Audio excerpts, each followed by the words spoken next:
Good afternoon, everyone. Thank you for being here, and I'm honored to be joined today by our Department of Investigation Commissioner, Mark Peters, and our New York City Department of Buildings Commissioner, Rick Chandler. We're here together today to announce the indictment of an unlicensed builder whose blatant disregard for protocols and safety regulations led to a tragic yet predictable and avoidable outcome.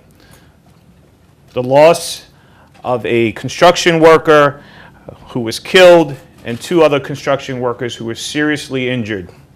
These cases are becoming too common in New York City as many real estate developers are ignoring safety measures and hire unskilled, untrained immigrant workers despite hazardous working conditions simply to save money. It is infuriating that builders will risk the lives of their workers to increase their bottom line.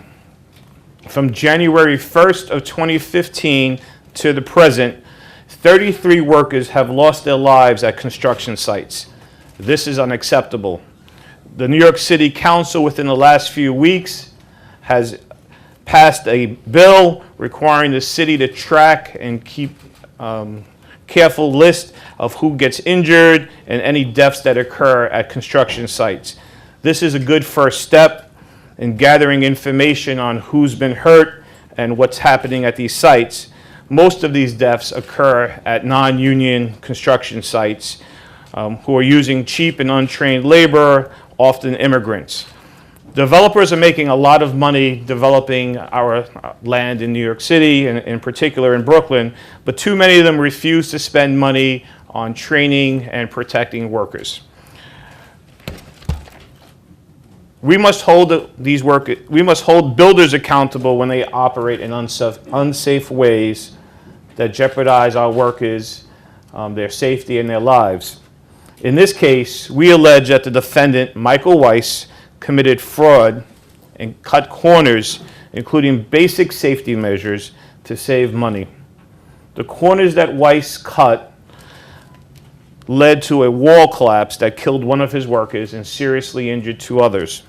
Weiss is now charged with manslaughter.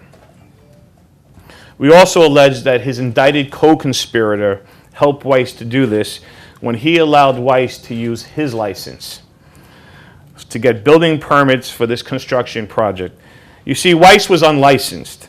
He wasn't able to obtain his own permits, but for the co-conspirator, who would be arraigned at a later time, he would not have been able to get permits to do this construction job. The co-conspirator is going to be charged with reckless endangerment. On September 3rd of 2015, employees of Weiss worked at a construction site, 656 Myrtle Avenue in Bed-Stuy, Brooklyn. And while they were demolishing a one-story building, and they had intended to replace it with a five-story building. Despite having little construction, training, or demolition experience, Weiss's workers recognized the project's safety risks and warned the defendant for weeks that the adjacent building wall had a crack and was unsafe. They repeatedly asked the defendant for materials to help shore up that wall. We allege the defendant repeatedly denied those requests. When the foreman asked for skilled workers, Weiss refused to hire them and said, "You don't need professionals to help take down a building." The workers were excavating the back of the property because Weiss wanted to extend an existing cellar. Now, when the building plans were originally submitted to the Department of Buildings, this cellar was denied in part because of structural concerns. Simply put, they weren't authorized to be excavating in the back of that area, period. Yet the workers were ordered to do exactly that.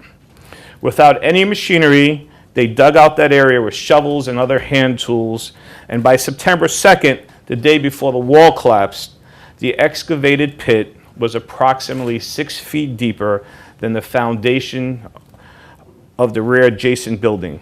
This unauthorized digging undermined the adjacent building's stability and foundation. And on September 3rd, at approximately 11:30 a.m., what the workers feared became a reality. The wall of the rear adjacent building collapsed, Masonry and heavy cinder blocks fell on 3 of the workers. Now we're going to look at the deceased. Fernando was an 18-year-old worker who came to New York from Ecuador. He had just come to New York about 8 months earlier. He unfortunately died at the scene. His death was absolutely foreseeable and preventable. 2 other men suffered serious injuries, including multiple facial fractures, fractures to the rib and the vertebrae. Both men underwent surgeries. They still have difficulty walking, and they're suffering from constant pain. I want to show you some photos to give you a clearer picture of what happened. Now, if you look here, you'll see what an excavation next to another building done properly looks like. You can see concrete and 2x4s are being used to underpin the adjacent foundation to keep the walls of the adjacent building from collapsing. All right, and so they dig down, they put the concrete and the 2x4s to make sure that the earth doesn't move and the walls have some support. Let's go to the next slide. What you see here is the Myrtle Avenue construction site the day before the collapse. You can see the workers in the pit.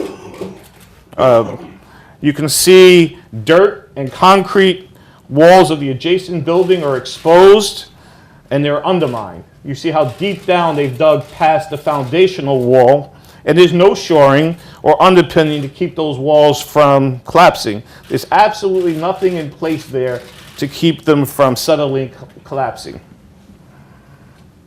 Let's go to the next slide, please. And if you look at this, this is what the Myrtle Avenue construction site looked like after the collapse. With nothing to support the wall, the masonry and cinder blocks tumbled down onto the workers, crushing them. And you see very large cinder blocks and parts of the adjacent building. Even unskilled workers knew this site was dangerous. It was obvious to everyone that it was a potential death trap. The workers had asked Weiss to shore up the walls for weeks, but Weiss ignored those pleas and told the workers work faster. He refused to provide simple 2x4s so they could have helped shore up the wall. He only cared about getting the work done as quickly and as cheaply as possible. On the morning of September 3rd, the workers again renewed concerns about the crack in the foundational wall and requested 2x4s, which had arrived on the construction site. But Weiss said no. He wanted them to hurry up and finish the work because cement trucks were already on their way. Even though the defendant understood that the wall could collapse, which is exactly what happened, this builder made a calculated decision to ignore industry-wide safety regulations and protocols. We cannot allow the robust housing market and development market in our city to come at the cost of workers' safeties and their lives. While criminal liability is often hard to prove in construction cases, we understand that Fernando's death was predictable and avoidable. Weiss's actions were reckless because he took no measures to protect the workers or follow industry safety protocols. And we allege that he was aware of and consciously disregarded the substantial and unjustifiable risk that one of his workers could be killed or seriously injured doing the dangerous work that they were performing. So we're going to continue to investigate and prosecute these cases, and we will prosecute them because we believe it's important that construction companies know that they will be held accountable for illegal actions and reckless behavior. We will do our part to help make sure that the safety is maintained at all construction sites in Brooklyn. I want to thank all the hardworking investigators from Department of Investigation and the Department of Building and the Occupational Safety and Health Administration of the United States Department of Labor. I also like to thank the prosecutors who are standing here with me, who worked so hard to present the evidence, in this case to a grand jury, and obtain this indictment.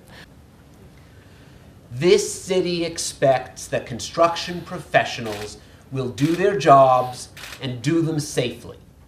When they don't, we will hold them accountable. The lives of construction workers, their families, and all New Yorkers are counting on it. That strategy is vital as this city experiences a construction boom, one that is positive for the city, but also requires vigorous monitoring by everyone standing before you today. And DOI will continue to be an integral member of that team. This multi-agency effort reflects Mayor de Blasio's commitment to use all the tools at our disposal to promote safety on construction sites. Our goal is nothing less than changing the culture of construction sites so that safety is the highest priority. Contractors who put profits ahead of people's lives need to take warning. Failure to protect workers can put you behind bars. No building is worth a person's life.